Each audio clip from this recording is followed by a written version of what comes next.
Welcome back to the Marvel Podcast for Gifted Listeners. I do want to apologize for the month hiatus. March was just a very busy month with my professional life, and also my birthday was this month, so I took that day off from working on the podcast. Also, this episode was a lot. Matt Murdock has a lot of issues, and navigating them all through the comics was pretty tricky. So, now what do you know about the man without fear, the devil of Hell's Kitchen, the blind lawyer, the good Irish Catholic? Do you just know him from the Netflix series? Or did you actually read his comics? If you've just seen the Netflix shows, you may know he's blind, fights Kingpin, and goes to church a lot. And comics, you might know some of the stories, but not all of them. And I'm here to let you know about pretty much all of them. And if you want to know any specific issues or storylines, you can always send email to tmpfgl@gmail.com. The email will be at the end of the episode and in the episode description. And a disclaimer for this episode, there is going to be talks of suicide and other dark topics. And with that, let's go into the timeline of Matt Murdock's life. Matt Murdock was the child of a pretty well-known boxer known as Ballin Jack Murdock. And his mother was Maggie Murdock, who she was believed to be dead for the longest time in the comics. At least that's what Matt knew. And because of her death, Jack vowed that Matt would never have to solve anything with his fists. And so he didn't. Matt would basically be inside all day and night studying so that he could get a good position so that he wouldn't have to go into boxing like his father.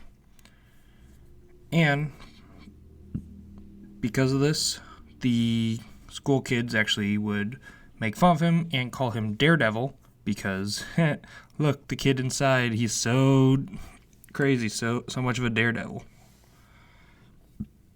And he would actually take this and use it for his superhero name years later. Well, there's that fateful day that gave Matt his abilities. He was walking down the street and he saw a blind man crossing the road. And he jumped in the way, pushed the blind man out of the way from getting hit by a truck. But unbeknownst to Matt, that truck was carrying toxic and radioactive material. And this splashed in his eyes, blinding him, but erased all his other senses. And unfortunately, that saving that man did have dark consequences for that man's daughter. He would go on to molest her, and after she killed her father, she would go on to become a serial killer that Matt would eventually stop as Daredevil. But moving on from that, Matt would secretly train in his father's gym while he was away before he was blinded.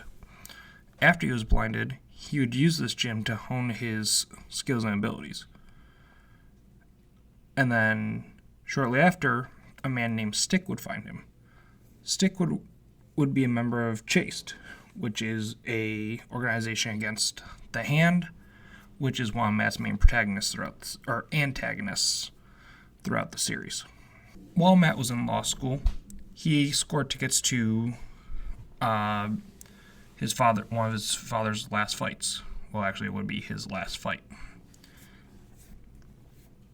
And his father's last fight, he was supposed to throw the fight.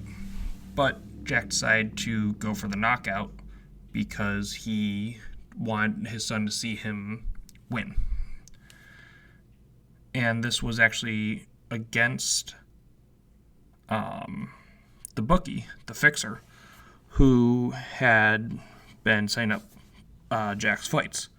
Jack was supposed to take the fall, and all the money would have went to the fixer, but behind the fixer's back, Jack actually placed a bet on himself so that Matt would have some money to help him in life. In college, Matt would meet Electra Nachios, and it would be love at first, quote-unquote, sight. But after her father dies, she retreats from the world and Matt. And they would not see each other for some years. Matt would go on to graduate valedictorian from his law school, and with his best friend from college, he would set up Nelson and Murdoch. And they would hire Karen Page as a secretary. After graduating, Matt decides that he is going to go out and find the person who killed his father. And that would be the Fixer. And for Daredevil's first costume, he actually took his father's old boxing robes and made them into the very first costume. He would track down the Fixer and the men who killed his father and beat them severely and get them arrested. The police actually didn't mind Daredevil. They were like, oh, hey, good job, my guy. There wasn't that inherent hatred like there was for Spider-Man when he first came on scene. And also Matt's first, weapon that he used was his cane that looked like a normal cane for the time. And it had a secret compartment so that it could split into two and be used like his billy clubs that would become his famous weapon down the road. Daredevil and Spider-Man, their rogues galleries cross over a lot, so you'll see a lot of villains that are known as Spider-Man villains in Daredevil stories. We're actually one of the first supervillains that Matt fights is Electro. And it kind of sucks that he had to fight Electro because the Fantastic Four actually hired Matt as a lawyer so that he could audit the Baxter building for tax purposes and whatever. But when Matt gets there, Electro's broken in, and Matt winds up getting put into the Fantastic Four's rocket.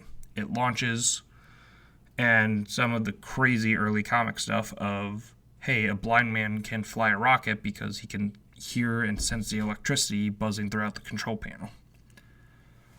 But he winds up landing the rocket, stopping Electro. But because of all this, he never actually does the audit, and he loses the Fantastic Four as clients. Which is something that kind of happens a lot with Matt of losing clients because he has to do Daredevil stuff. One of Matt's earliest villains, the Masked Marauder. The Masked Marauder had this technology that he would blast people in the eyes and he would temporarily blind them. He wanted to basically set up Daredevil and Spider-Man against each other because he was like, oh, if they're too busy fighting each other, no one can stop me. So he sends out decoys of Daredevil in Daredevil outfits to harass Spider-Man. Well, by the time the real Daredevil shows up, Peter's pissed because Daredevil, who he thought was a friend, has been attacking him.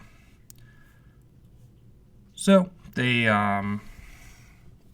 Peter and Matt actually fight for a bit, but Daredevil winds up getting away because he really doesn't want to fight Spider-Man. And also he did wind up beating Peter. The crazy thing about Matt's super senses is that they are near the level of Peter's Spider Sense, if not better sometimes.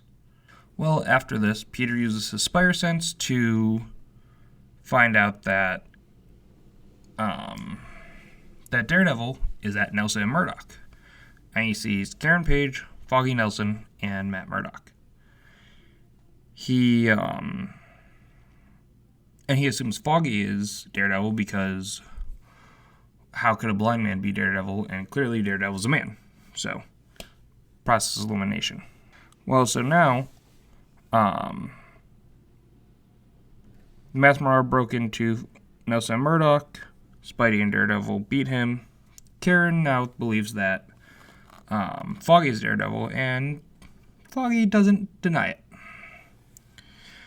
But the Masked Marauder does now think that Foggy is Daredevil.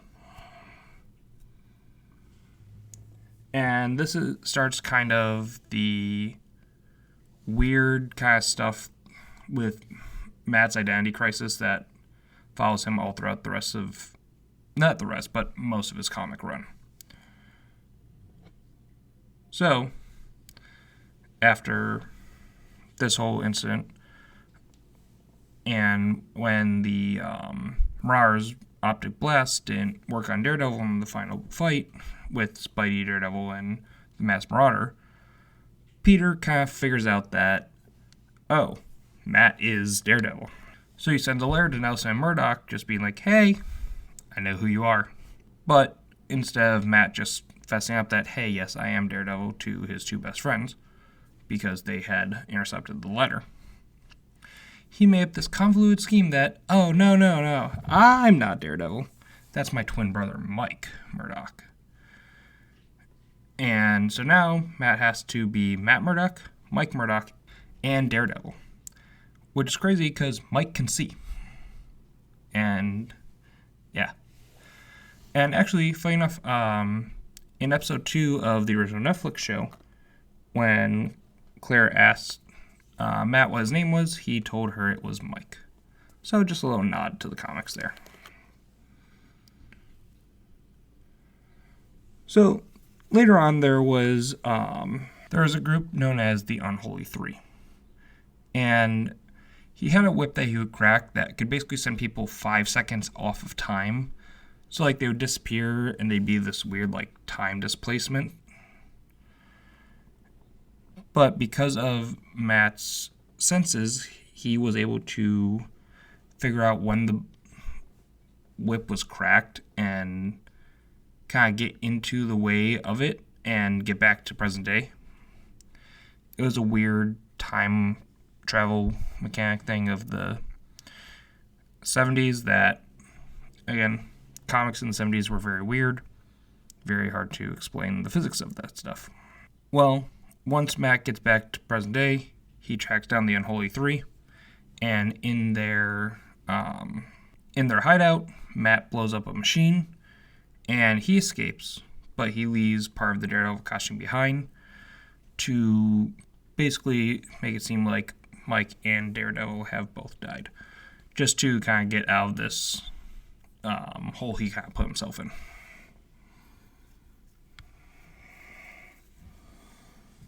Well, after this, Foggy starts to run for the district attorney.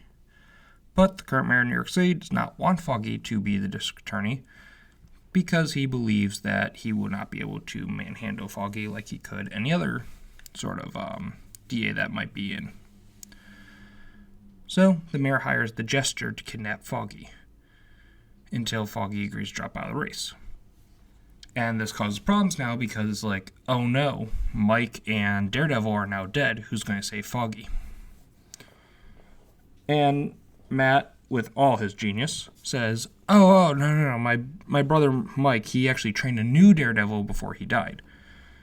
And so now Daredevil is back. So as Daredevil, he goes and he rescues Foggy. And now his identity is now concealed again, and he doesn't have to keep up the whole Mike charade.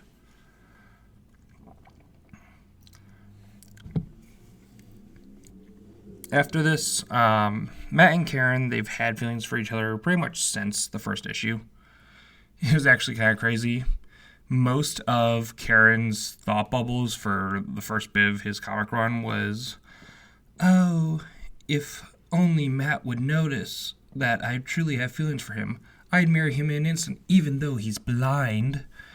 And that was like her whole thing for the beginning part of her run before she left.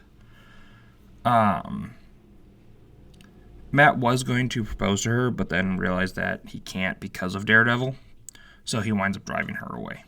While dealing with his inner turmoil, he is out being Daredevil and gets exposed to radium. And for whatever weird reason, radium makes him temporarily insane. And during this, he sees an ad for an exhibition fight between Captain America and just some other guy. But in his insanity, Matt's like, no, like, Captain America's a fraud. He shouldn't be fighting this dude. I'm going to go fight him because he deserves a real fight. And he hops in the ring and just starts trying to beat the shit out of Captain America. And Cap actually will hold back for a bit till he realizes that, oh, Daredevil is not messing around. And so they start exchanging actual blows. And then the radium wears off, and Matt goes, and he runs away.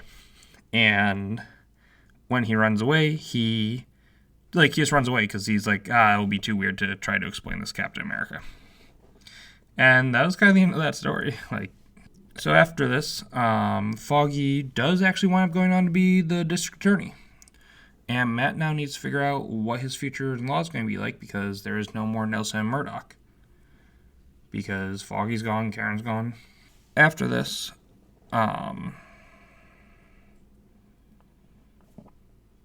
without Foggy and Karen, he just doesn't want to be Daredevil anymore. He's sick of it, he sees that it's causing him to lose his friends. But then one of his rogues, Biggie Benson, sends an android after Matt. And after Matt fights it, Matt ultimately decides that, okay, I am Daredevil and Daredevil is me. Soon later, Karen leaves for California and Matt would follow. But while in California, Matt and actually Natasha Romanoff, the Black Widow, would get together. The only problem was this was not a great relationship, because Matt would constantly be watching out for Black Widow and trying to save her, when clearly Black Widow can handle herself.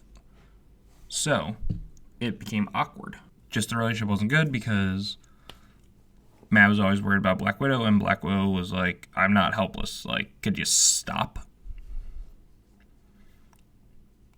Well, the two had been in a fight, and Matt finds out that Foggy was shot. And because they were in the middle of a fight, Matt left to leave back to New York, and it was basically Black Widow being like, all right, don't let the door hit you on the way out. And so, yeah, that ended Matt's relationship with the Black Widow. Matt gets back to New York, and Foggy recovers. Now, Matt will start dating Heather Glenn, which she actually has appeared in Daredevil Born Again. I'm a little behind on the show, so I'm not sure what her fate will be in the show. But in the comics, her and Matt do date, and she is the daughter of Maxwell Glenn, and he would actually fund a practice for Matt and Foggy. So Nelson and Murdoch Part 2. And they would then take on the cases of the poor, similar to how they ran Nelson and Murdoch in the beginning of the Netflix show. Well, the Purple Man winds up making Maxwell kill himself, and then Heather has to run the company that her father is running. The company winds up getting run kind of into the ground, and then she develops a heavy drinking problem. She knows Matt is Daredevil, and while she's drunk, she would actually blurt out that Matt's Daredevil and just be all kind of sloppy, and Matt was really not having this. So he broke up with her, but she still wanted his attention. Then one night she calls him, and she's like, Matt, I need you here, Matt. And he's like, Heather, it's going to be an hour till I can get there because I live across town, taking transportation. I'm blind. But she goes, oh, well, Daredevil could get here quickly. So he changes and gets across the city in 15 minutes. When he gets there, she basically has nothing of substance. She's just like, Matt, I miss you. Why aren't you with me anymore? And Matt's like, you can't keep doing this. So he leaves, and the next day she would call him. He picked up the first time, but then was like, leave me alone.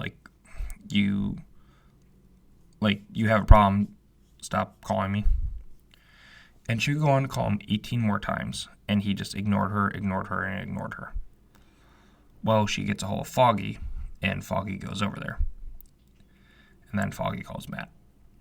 And when Matt gets there, he sees her hanging. She did wind up killing herself. Well, after this, Matt has another mental breakdown and questions himself, but he does kind of put himself back together.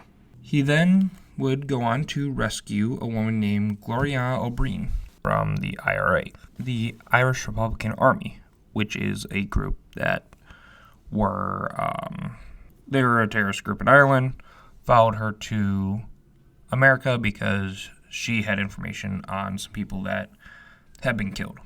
Matt would go on to stop him, and him and Gloria would soon wind up dating.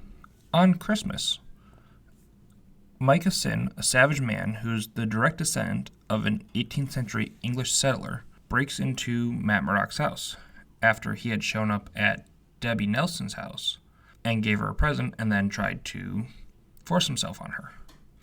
She gets away and Kingpin tells him to leave her alone.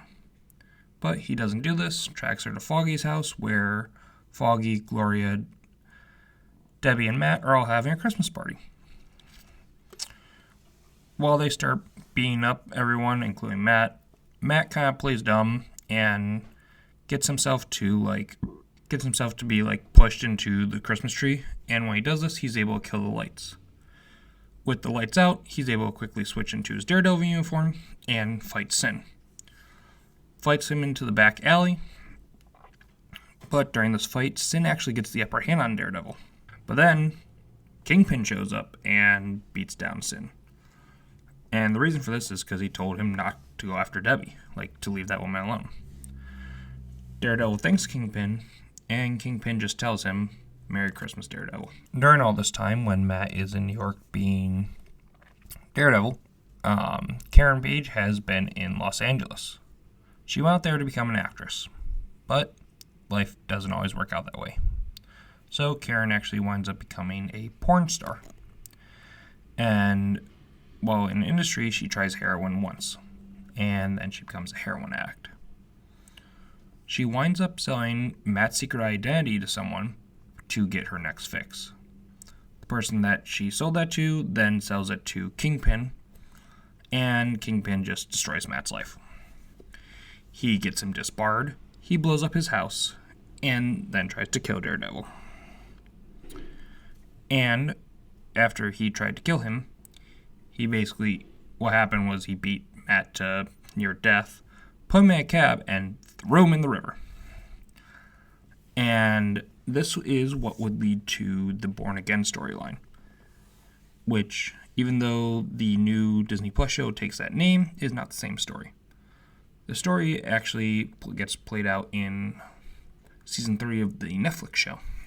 And so Matt wakes up after all this in a Catholic mission where Sister Maggie is taking care of him. Matt does realize that this woman is his mother because of a gold cross that she wears that he remembers from when he was a child. She would nurse him back to health, and he does get out into the world and becomes Daredevil again. But Kingpin, still set to discredit Daredevil, goes to the tailor who has made Daredevil's costumes and tells him, "I need you to make this costume or your family's going to die." And the costume maker, he was very hesitant about because he didn't want Daredevil's name to be besmirched. And then, when he's having this crisis, Matt shows up in the shadows and says, "Just make the costume, and can you get me one too?" And so Matt, now back in action, stops the fake Daredevil and saves Karen, and the two wind up reuniting. They are a little, shaken up, but they are back together, and he does forgive her for what happened. Well, now, Kingpin, after this failed attempt to kill Matt, Kingpin finally gets a hold of Nuke, who was a super soldier who feeds on adrenaline. He actually has placebo pills to make him think that if he takes one, his adrenaline goes up. If he takes another, his adrenaline goes down. and then the other will bring him back to his baseline. Well, Nuke is a little crazy. He goes to Hell's Kitchen and just starts obliterating it, like launching rockets, shooting up stores, whatever you can do to try to kill Matt. But Matt winds up avoiding all this, and actually the Avengers come in to take down Nuke because he's a madman. And actually Captain America is the one to stop him and actually makes him feel like shit because, Cap is the original super soldier. This guy, Cap makes him feel terrible. And because of this, Matt actually gets a hold of Nuke and brings him to the Daily Bugle. And at the Daily Bugle, Nuke tells all and says that it was Kingpin that hired him to do this. So now the Bugle writes a slander piece, and now Kingpin hates Matt even more. So Kingpin has to come up with a new way to ruin Matt's life. And he gets Typhoid Mary to make Matt fall in love with her. She does this, and then Matt cheats on Karen with her. And this leads to yet another mental breakdown for Daredevil. During this specific breakdown, Matt actually winds up in hell and confronts Mephisto. And after this encounter, Matt returns to New York, but he has amnesia. So bad that he doesn't even remember that he is blind. And he goes on to take up the identity of Jack Murdoch and becomes a blind boxer. And during this time, Bullseye would actually be wearing Daredevil's costume trying to ruin Matt's life. But Bullseye would actually wind up having his own mental breakdown and believe that he is Daredevil and would go on to fight crime as Daredevil even though he is Bullseye. Eventually, Matt gets enough of his memory back to remember, oh, I'm Daredevil. And he would actually go and find one of Bullseye's old costumes and go fight Bullseye, who's dressed as Daredevil dressed as Bullseye. The two would fight, and Matt would win. And now he has to go on to restore his Daredevil reputation. After this, Kingpin Wilson Fisk would go on to create a media empire. And using his own media, he would push his own views, such as, oh, Daredevil's terrible. But Nick Fury would let Matt know that the money that funded Fisk's media empire came from Hydra. So, as Daredevil, he coaxes Kingpin into a public rampage. And after this public rampage, he outs Kingpin of using Hydra money to make his media empire, and this would cause Kingpin to be stripped of all his resources. This whole time, Matt has been disbarred because of Kingpin's meddling, but after he assists federal prosecutor Kathy Mapler, he does get his legal license back. Well, now you know how I said that Spidey and Daredevil have a lot of crossover? Well, this time it's Mysterio who decides to meddle with Matt's life. And even though he doesn't need much help for a mental breakdown, Mysterio torments Matt until he gets yet another mental breakdown. Mysterio would use his illusions and stuff to make Matt think that a newborn baby was the second coming of Christ, but also the Antichrist.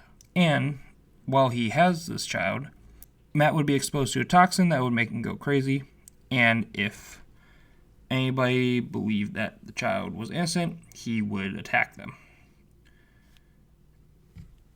And also during this, he would frame Foggy for murder and make Karen believe she had AIDS. The only thing that was able to remove the toxins from his system was Doctor Strange and magic. After Matt was cured, he rushed to the mission where his mother was, but Bullseye had attacked and hurt all the nuns there, and Bullseye would kill Karen Page at this moment. Bullseye then kidnaps the baby, and when Daredevil hunted him down, that's when he learned of Mysterio doing all this. And when Matt finally breaks through all of Mysterio's illusions, He dismisses Beck as an unoriginal villain with a lame scheme. And this causes Mysterio to have his own mental breakdown and shoot himself. After this, Spidey would help Matt realize that the baby represented something positive, and when the baby was adopted, Matt suggested that she be named Karen, in honor of his late friend and lover. Using the money that Karen had left for him with her life insurance, he restarted Nelson Murdoch again, for a third time. Nelson Murdoch really came and went a lot. At one point after this establishment, Matt would beat Kingpin once and for all, and he would become the new Kingpin of Hell's Kitchen, but he wouldn't rule it like Fisk did. He would basically be so fearful that there would be no crime committed in Hell's Kitchen because everyone feared the Kingpin so much. After helping with a raft breakout, the same one that Luke Cage helped out with, the new Avengers offered Matt a position, but because Daredevil has such a poor public image, he refuses because he didn't want to bring down the reputation of the new Avengers. In another sad moment for Foggy, he would be shot and killed, and this would lead Matt to go to Europe to find out who did it. While in Switzerland, he finds out that it was Vanessa Fisk, and also Vanessa had just killed her own son, and she blamed Daredevil for her actions. Well, to help Matt, but also not help Matt, to get revenge, she said she wanted Matt to be corrupted and represent Wilson Fisk in court to get him free. And if she did this, then Matt's identity as Daredevil, which had been leaked, would just go away. But even though Matt refuses, the plan was already set into motion. Matt reluctantly does represent Wilson in court, but in a bit of petty revenge, he draws out the trial long enough so that Wilson Fisk cannot attend Vanessa's funeral. After Vanessa does pass away, it's revealed that Foggy is alive and was just part of FBI protection. Now, Nelson Murdoch would reopen, but they would move from a new building and they would go on a referral-only basis so that people couldn't hunt down their base, or hunt down their law office. Well, now Matt has a new love interest. Milia. She is a blind woman who Matt had met during some Nelson Murdoch business. A old law school rival of Matt's, who is now known as Mr. Fear, poisoned Milia with a psychedelic drug. This psychedelic drug would wind her up in a psych ward. And because Matt has grief over basically him being his fault that she wound up in this ward, he would get drunk one night and sleep with Dakota North, a member of the Nelson Murdoch team who was acting as security for Nelson Murdoch. Well, now Lady Bullseye gets a picture of this and presents it to Mila's parents.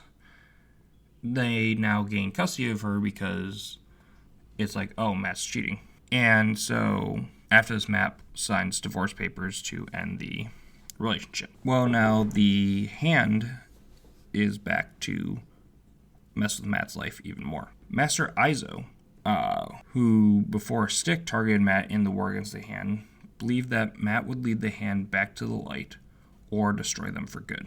And Lady Bullseye believes that she should have been the one in Matt's position. Well, desperate to stop this, stop Master Izo and the Hand, Matt would actually team up with Kingpin. Sick of Matt's erratic behavior, Foggy actually fires Matt from Nelson Murdoch. Then, after this, Kingpin would betray Matt, and Matt would have to fight Lady Bullseye. After he beats Lady Bullseye, he becomes the leader of the Hand. And now he's not teamed up with Kingpin or Lady Bullseye at all. Well, Kingpin and Lady Bullseye, they keep an alliance. Kingpin sends Lady Bullseye to kill two of Norman Osborn's associates. And for revenge, Norman sends the original Bullseye to attack Matt. Bullseye lures Matt to a building of Oscorp employees' families, and the original Bullseye will wind up blowing up the building and killing like everyone in the building but Matt. This causes Matt to snap just a little bit. Again, like, the amount of mental breaks this man has had throughout his comic run is honestly insane. Almost as bad as Hank Pym. Well, he goes to Japan, where the Hand is from, and he will actually unite the 5 warlords of the Hand under one unified leader, being him. And now he returns to New York City with the Hand, and on the rubble of that building that was destroyed by the original Bullseye, he would create a fortress, and this would be called Shadowland, which he would don a black costume with red D's, which, from leaks of Daredevil Season 2, might be happening in the show. Just the costume looks almost identical to what you see in the comics. While he is riding Shadowland, Snakeroot, which is a shadow part of the Hand, would manipulate Daredevil into the Black Flower Ritual. During this manipulation, Matt would actually wind up killing Bullseye with a Psy, and this is the last part of a ritual to get him possessed by the Beast. The Beast is Lucifer, Azazel, is the devil, essentially. And this throws Hell's Kitchen into just a violent chaos. And the only way that Matt actually gets cured is Iron Fist basically punches him with the chi attack and restores his soul to its former glory. After this, Matt quits being Daredevil again because he realizes the trouble he has caused. Matt will now move to New Mexico, mainly just because he doesn't think he's ever done anything good as Daredevil. He's just so broken because of all this. But while in New Mexico, there are residents who are being harassed by a drug lord, and this makes Matt confront his fears of being a shady person and restores his sense of being the man without fear, the Daredevil. And then he moves back to New York. While back in New York, the first case he takes on is about a Muslim store owner who is suffering from police brutality. Well, because of this and their link to Daredevil, there's a whole media circus. And so instead of just straight up representing people in court, Nelson and Murdoch are now going to be coaching clients on how to represent themselves. Well, now the whole thing of Matt as Daredevil is being more and more scrutinized, and people are like, oh, is he not? And at the time, Foggy actually has cancer. The health insurance provided by Nelson and Murdoch is keeping him alive, keeping him with his chemo treatment. But Matt goes to Foggy and says, hey, this is a crazy plan I have. The only way to really help us is if I tell everybody that I am Daredevil. And Foggy tells him, you're one of the most morally good men that I know. And the day that I stop thinking that is the day I'll be dead. So yes, even though I may lose my health insurance and not be able to afford my cancer treatment anymore, I think this is the right thing to do. And so, in court, Matt reveals, I am Daredevil. Meanwhile, the judge, who is part of the Serpent Society, is about to be killed because of his role in this whole court case. That's when a hitman breaks in, and Matt springs into action, ripping open his shirt, revealing the Daredevil costume, and fighting and saving the judge. But the judge does wind up going to prison because of this. Well, because of this revelation that Matt is Daredevil, the New York State Supreme Court has a meeting about do they disbar Foggy Nelson and Matt Murdock? And even though the judges recognize how much good Daredevil has done, and they owe a debt of gratitude to Matt and Daredevil, it is an ethics violation because of the way Matt would do cases. And they do vote, and both Matt and Foggy are disbarred.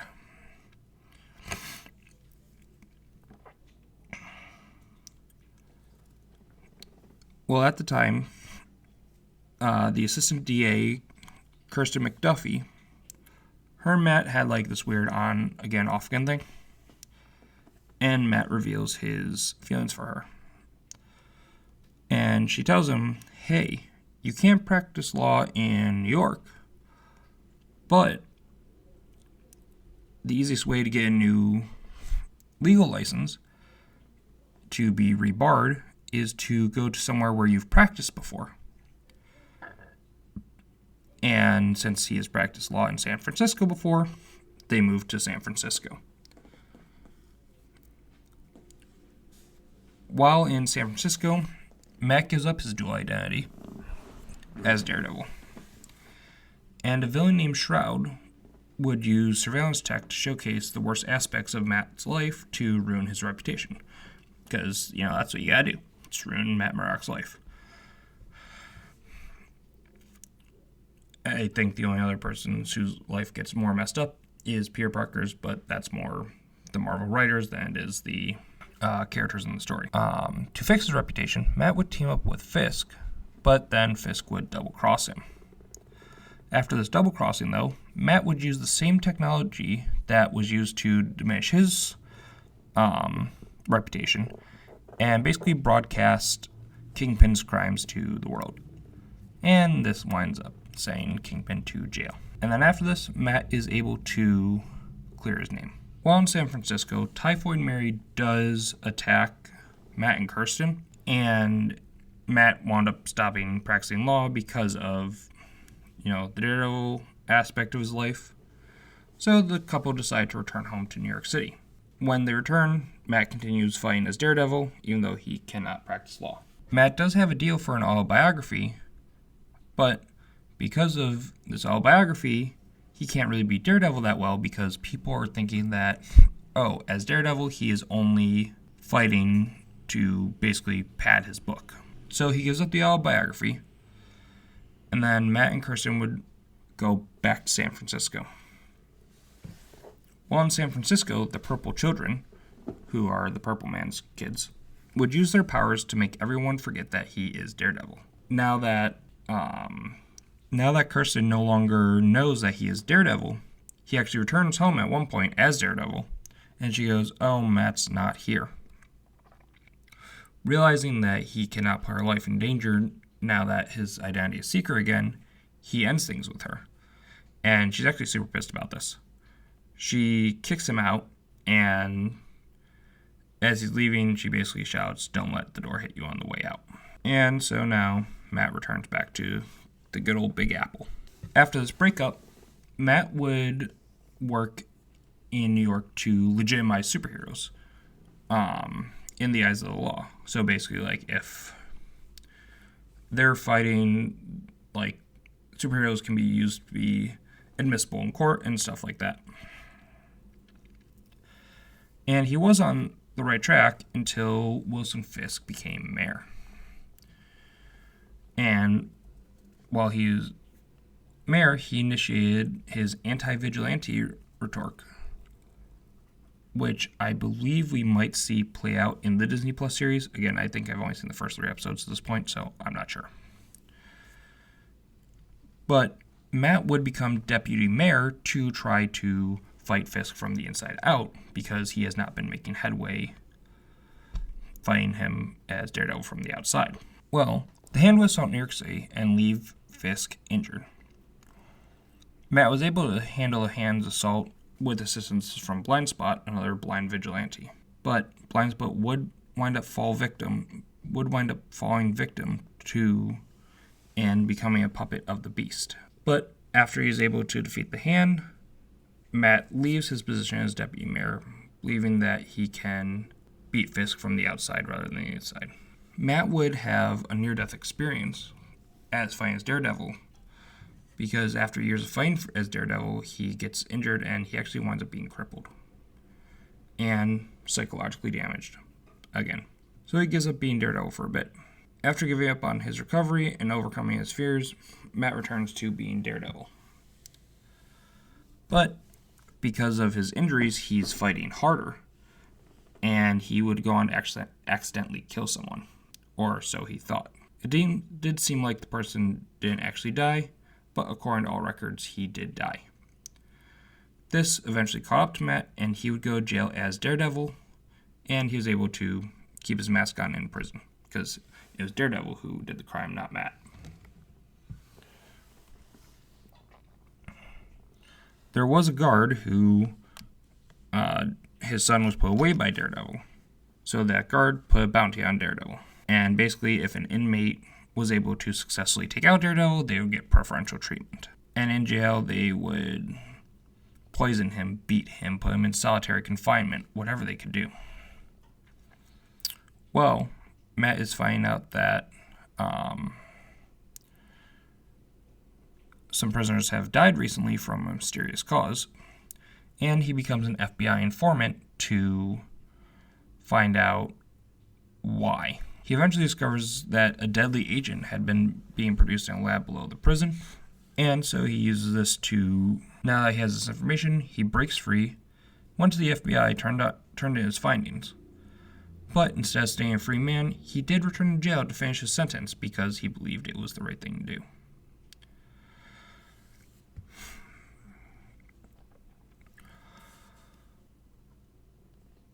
Once Matt was free, he would train with Elektra, who would help him become his old self again. After this training, the two would both work together as Daredevil, both adopting the name Daredevil. And now they would reform the Fist, the anti-hand group. Members would include Stick, Foggy, Blindspot, and Elektra. Foggy and Stick at one point would be possessed by the Beast, and would attack Daredevil as kind of like these undead corpses. And also, the President would be taken over by this entity. In a ritual to end the Beast once and for all, Matt kills himself during this ritual and goes straight to hell to fight the Beast. After fighting the Beast in hell, Matt releases the souls of Foggy, Stick, and the US President. And Matt would seemingly stay in hell. But last we knew in the comics, he was reborn as a priest, amnesiac priest. And that's what we know he's been living his life as right now. And Elektra currently has the mantle of Daredevil. So, we'll have to see what happens next for Matt Murdock, the man without fear, the devil of Hell's Kitchen. So, now let's look at the top 5 things we learned in today's episode. Number 1.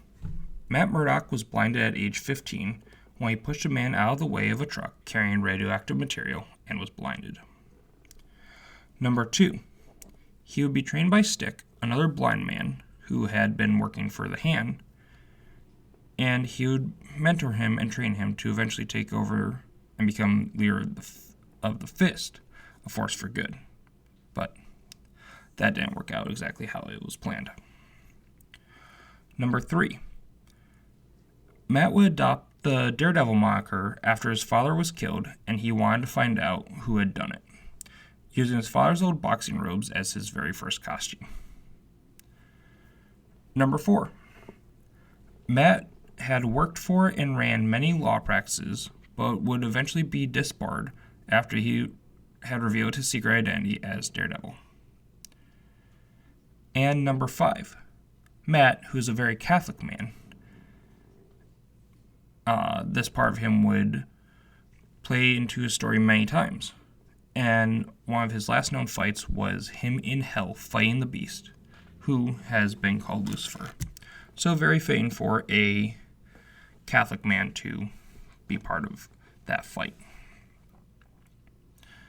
So, all in all, Matt Murdock was a complicated character with many, many mental breakdowns. identity crises, love interests. And I think the Netflix show did a great job of adapting many of these storylines. Like, I had seen the show, and I actually would watch episodes as I was doing this research. And just as I'm doing the research, I'd be like, oh, hey, look at that, like the reference to Mike Murdock in episode 2. And it seems like Daredevil Born Again will continue to pull from the comics and actually adapt these stories pretty well. Like I said in the beginning of the episode, if you'd like to hear more in-depth details about certain storylines or some side characters, you can always email me at tmpfgl@gmail.com. In our next episode, we're going to look at the rights battles of Marvel that have been raging since the 90s, when New Line Cinema got the rights to Blade. And even though these rights battles are almost over, there's still a few companies holding out. So you'll have to tune in next time to find out who and why. This episode was written, recorded, and edited by myself, James Bazinski. Intro music sourced from freesound.org. You can find us on Instagram at tmpfgl, TikTok at the same handle of tmpfgl, on YouTube at the Marvel Podcast for Gifted Listeners. And like I've said, any questions or suggestions can be emailed to tmpfgl@gmail.com. Please like, subscribe, and rate the show wherever you listen. Until next time, gifted listeners, thank you for listening, and Excelsior!